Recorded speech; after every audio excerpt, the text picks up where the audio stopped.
بسم اللہ الرحمن الرحیم۔ السلام علیکم۔ جناب امیر علیہ السلام سے پوچھا گیا، یا علی وہ کون سی عادتیں ہیں جو انسان کے دماغ کو کمزور کرتی ہیں؟ بس جیسے ہی یہ پوچھا گیا تو جناب امیر علیہ السلام نے فرمایا، اے شخص، جو انسان ان 4 عادتوں کو اپناتا ہے تو اس کا دماغ کمزور ہوتا جاتا ہے۔ پہلی عادت کہ وہ بار بار تیز آوازیں سنتا ہو یا بار بار زور زور سے بات کرتا ہو۔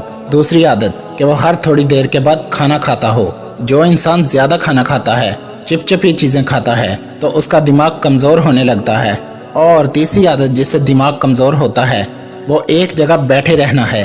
جو انسان جسمانی کام نہیں کرتا، سارا دن لیٹے رہتا ہے، بیٹھے رہتا ہے، تو یوں اس کا دماغ کمزور ہوتا جاتا ہے۔ اور چوتھی عادت جس سے دماغ کمزور ہوتا ہے وہ سیکھنے کی جستجو کو چھوڑنا ہے۔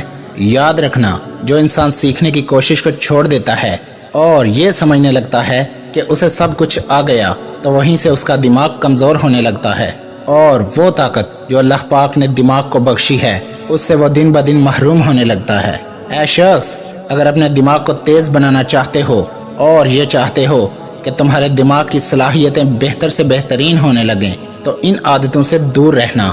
اللہ پاک تمہارے دماغ کو تیز اور ہر قسم کی کمزوری سے دور رکھے گا۔ ویڈیو پسند آئی ہو تو پیاری باتیں چینل کو سبسکرائب کر دیجئے۔ شکریہ۔ فی امان اللہ۔